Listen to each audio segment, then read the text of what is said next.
welcome back. The latest edition of a book called Canada's Top 100 Employers is just now hitting the bookstores. It's the 5th edition and has become a runaway bestseller. Researchers look at the top 6,000 growing companies and then whittle it down to the 100 who actually make the book. Our next guest wanted to find out, though, whether it pays off financially to make employees happy. Dan Ondrak is a professor at the Rotman School of Business. Thank you so much for coming in. Thank you. You're welcome. Can you talk to me a little bit about what your research involved? Sure. The first question we wanted to look at is, does it actually make a difference if you're a top employer? It's nice enough for public relations and ambiance to be a top employer, but from a business school perspective, we also wanted to see whether it actually makes a performance difference or a financial Before you difference. tell me the answer to that, give me a sense of what it is that you do when you're looking at these companies. You've got 100 companies that you go through? Yeah. And you do what? You look at just the bottom line and how much they pay into? I mean, what's the scale that you use? There's a number of different ways you can actually assess that. You can look at the short-term economic performance. Are their operating costs lower in some ways than it might be for comparable firms in the same industry? And I have to say that all of this research is comparing firms within the same industry. So we're not comparing manufacturing firms with department stores or anything like that. The comparison is within the relevant same industry. And then the longer-term comparison is, do they have a longer-term financial advantage, and is it a sustained financial advantage? That's the second thing we look at. And the answer is? Well, the answer is that if you're among 100 best employer within your particular industry, your financial performance consistently outperforms the average firms in the industry. And is there one industry that's more apt to succeed by doing the kind of things that Alias does than another? I mean, I'm thinking Alias works because, David, you've got a group of people who have this very incredibly creative minds that you're trying to foster. Yes. I'm not thinking that might work at a department store. Yeah, it's actually a very good question. We divided our industry group into four different types of industries. Natural resources like mining, agriculture, forestry, and so on, mass machinery manufacturing, service industries, and then human capital intensive industries, which would be talent, research, scientific kinds of companies, and so on. So as David had mentioned, his company is a human capital or a high talent type of company. And what we found was that the biggest impact from being a best employer came for the two categories, the high talent, research-intensive companies and the service-intensive companies. Companies that were in natural resources or mass manufacturing, there's less of an impact. Still a good thing to be a good quality, highly respected employer, but it doesn't have as much impact on firm performance as it does for the first two types of companies. So what sorts of things, I'd be interested to know, in the forestry department, what sorts of things were they doing that made them a top 100? I'm not thinking they're sitting on balls and walking around in their sock feet.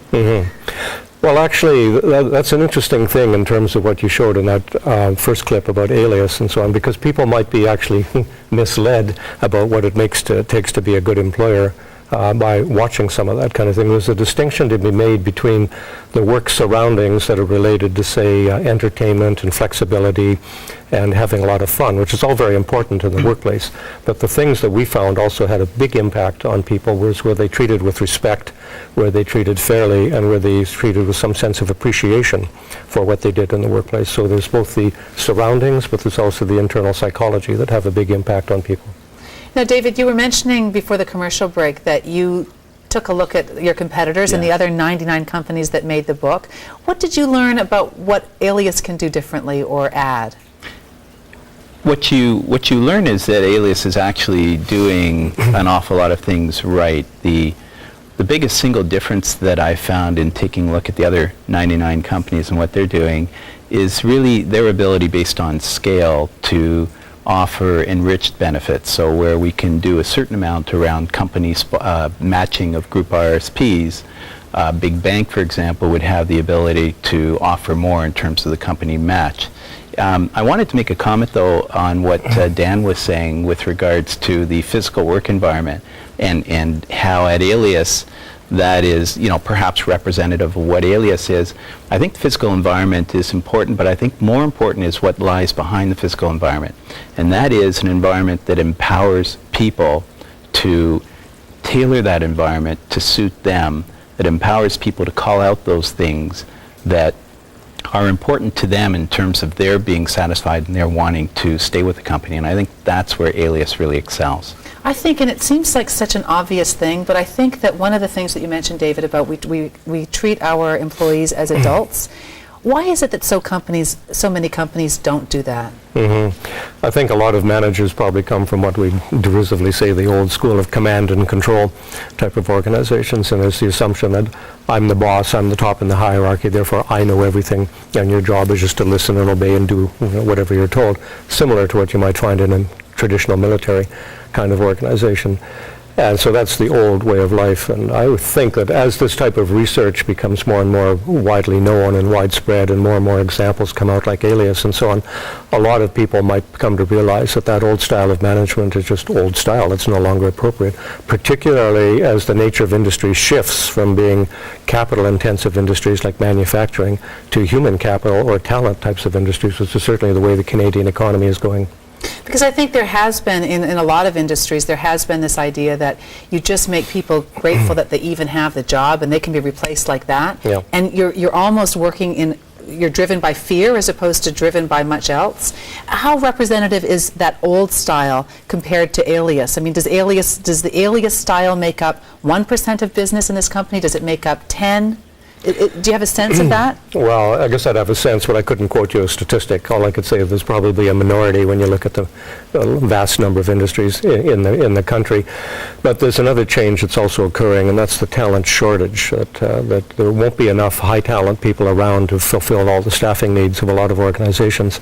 And therefore, if a company's recruiting or competing in the marketplace and they're trying to get high-talent people to come to work for them, I think it's pretty obvious that if a company has a reputation of being a really nasty employer, value destroying and so on, they're going to lose in that particular competition. And so the market, if not out of any kind of goodness and wanting to do well by their employees, the market themselves will force some companies to start taking on this kind of a role. Yeah, and then the danger might be that they say, okay, I saw that videotape and I saw that they sat around on balls and they had lots of parties, and so I'm going to do that kind of thing. But that might be actually superficial if there isn't any sincerity behind what they're doing. I've seen some companies where people might say, it's Friday afternoon, we all have to do some sort of fun activity, but... I've been forced to do those at some places where I've worked too, and no one wants to go, right? No one wants to go. It doesn't parlay into any other area of your they don't work. get the respect, appreciation, everything else that I talked about.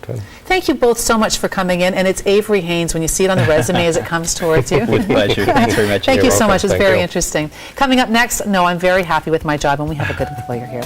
Tricks on how to properly set up your workspace. You're watching Health on the Line. Please stay with us.